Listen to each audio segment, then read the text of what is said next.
Aujourd'hui, près de 18% de la population est en situation de handicap.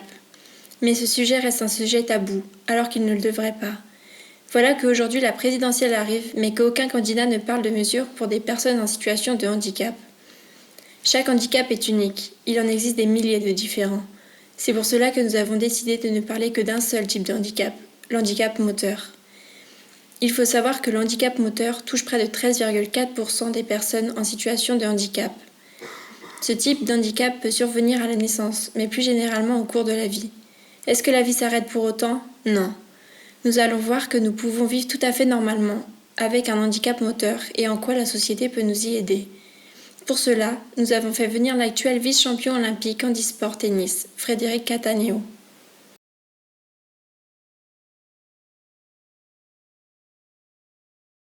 Bonjour donc à tous et à toutes, je m'appelle donc Frédéric Cattaneo, je suis joueur handisport en tennis.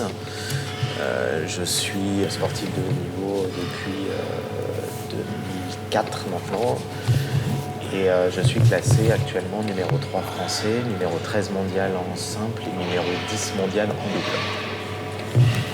Donc moi c'est un accident de la route qui est survenu en avril 2002. Donc c'était un accident de moto contre une voiture, donc j'ai été déclaré non responsable. Du jour au lendemain, on arrive dans un hôpital ou un centre de rééducation. Déjà, on ne sait même pas pourquoi on est là. On se pose beaucoup de questions. On sait pas. Pour nous, on se dit voilà, la vie elle est finie. Mais voilà. Après, j'ai côtoyé aussi des patients qui étaient avec moi 24 heures sur 24. On a beaucoup discuté. Moi, je me suis dit, il y a toujours pire que moi. Et voilà, et donc après, on se fait un petit peu notre psychologie entre nous.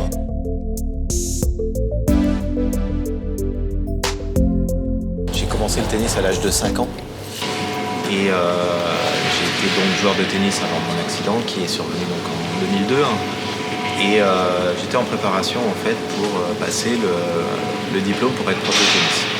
Dans le centre de rééducation, l'animateur sportif va proposer à Frédéric de s'essayer au tennis fauteuil. La phase d'apprentissage ne fut pas évidente au début. 3 mois après mon accident, moi c'est quelque chose que je ne connaissais pas avant mon accident.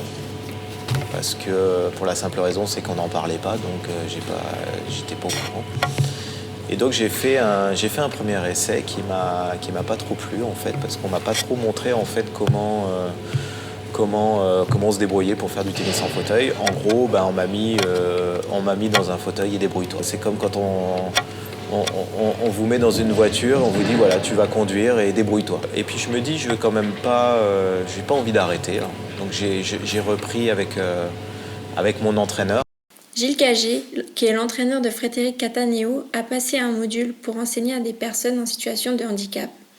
Petit à petit, Frédéric a progressé et peu après, il rencontre le sélectionneur d'équipe de France à Honfleur qui lui prévoit une carrière de haut niveau de tennis en fauteuil.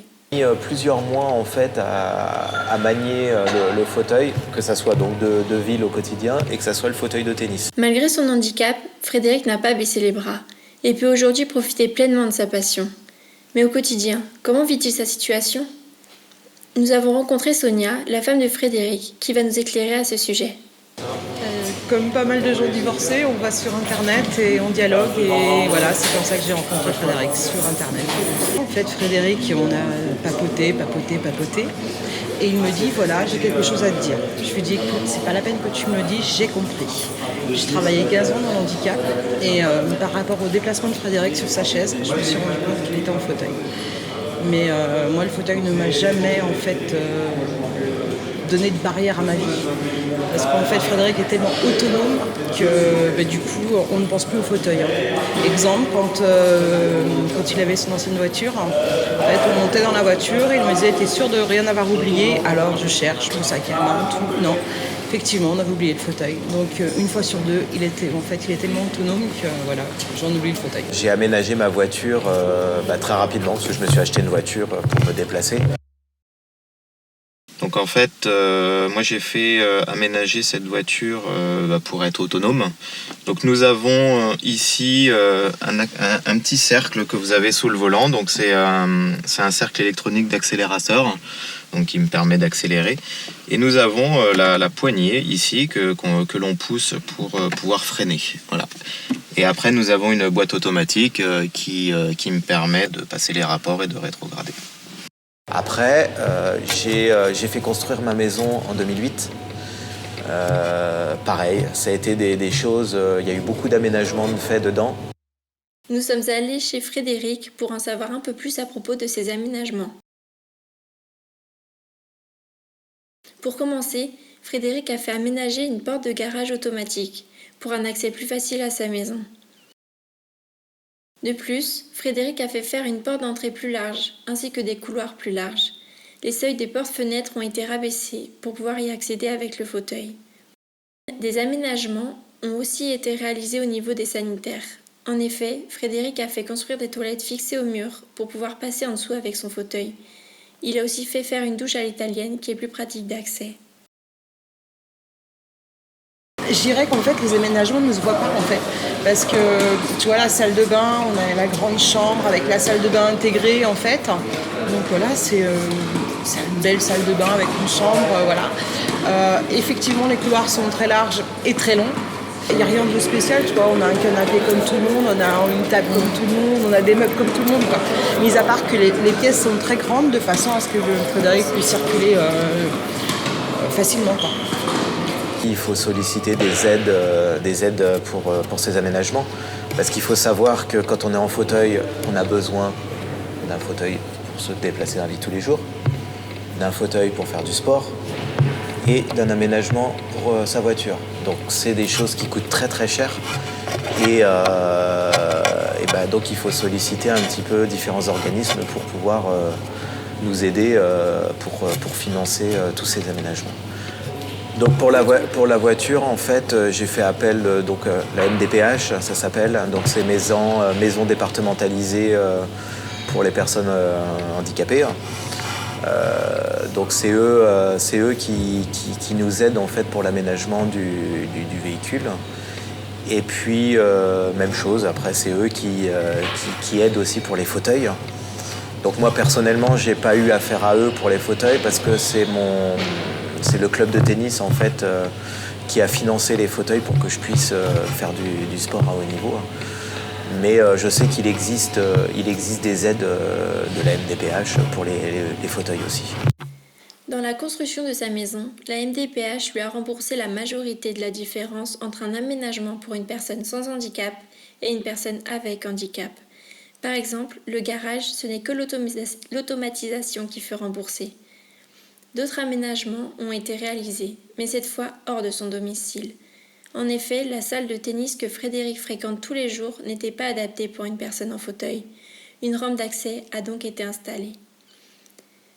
Nous avons demandé à Sonia si son handicap pouvait l'atteindre moralement. Sa réponse fut claire. Jamais. Frédéric, c'est la joie de vivre. C'est le matin, il se lève vulgairement. Je peux le dire, il a une connerie à raconter. Le soir, il a une connerie à raconter. En fait, toute la journée, en fait, Frédéric, c'est le bonheur. Vous ne l'aviez sûrement pas remarqué, mais Sonia est aussi en situation de handicap. Voilà, je suis en situation de handicap. J'ai une atteinte au niveau de la moelle épinière.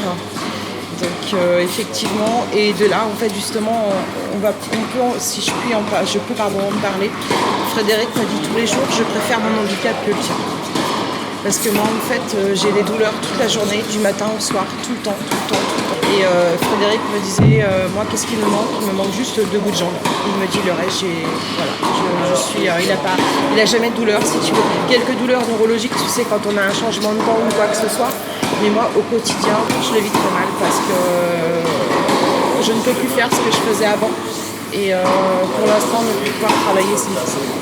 Voilà. Justement, c'est que toi, ton handicap il se voit pas. Ouais. Alors que Frédéric il se voit. Ouais. Donc, ton ressenti par rapport à ça. Mon ressenti, c'est. Je dirais pas que ça m'énerve, c'est peut-être pas le mot, mais c'est désagréable parce qu'en fait, j'ai le macaron pour me garer sur une place entière. Et souvent, en fait, je me fais interpeller, les gens m'agressent en me disant tu n'as rien à foutre sur les places entières et tout. Et le problème, c'est que les gens ne voient le handicap qu'à travers un fauteuil. Mais il ne faut pas oublier qu'une personne sourde, c'est un handicap. Une personne comme moi, d'une atteinte au niveau de la moelle épinière, c'est un handicap. Et il y a plein d'autres handicaps qui ne se voient pas. Et malheureusement, on prend plein la tête tous les jours. Frédéric a donc su passer outre son handicap et vivre une vie normale sans oublier de pratiquer sa passion. De par son expérience, il a su nous montrer que la vie ne s'arrête pas à un simple handicap. Différents aménagements existent pour permettre à une personne en situation de handicap moteur d'être complètement autonome. De plus, le handicap ne se résume pas qu'à un fauteuil. En effet, un handicapé peut ne présenter aucune canne, ni béquille, ni fauteuil. Pourtant, cette personne peut avoir autant de difficultés à marcher, à s'orienter, à voir ou encore à entendre. Il ne faut jamais s'arrêter sur un premier a priori. Premièrement, comme nous l'avons vu avec Sonia, ce n'est pas parce que la personne paraît ne pas être en situation de handicap que c'est le cas. Et deuxièmement, ce n'est pas parce qu'une personne est en fauteuil roulant que cela doit créer un sentiment de pitié ou d'empathie.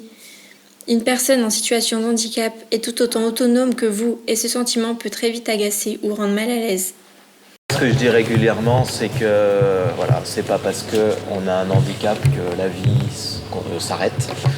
Justement, pour ma part, en fait, la vie, le tome 1 s'est arrêté, le tome 2 a commencé.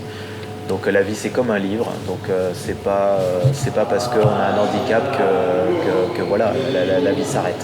Et justement, il faut aller de l'avant et persévérer, parce qu'on peut faire beaucoup de choses avec un handicap. Je dirais, ne baissez pas les bras, vivez le jour. Et je dirais, c'est pas parce que, entre guillemets, on a un handicap qu'il faut baisser les bras et tout arrêter et tout abandonner. Au contraire, faites voir que vous êtes des personnes, entre guillemets, normales et foncez.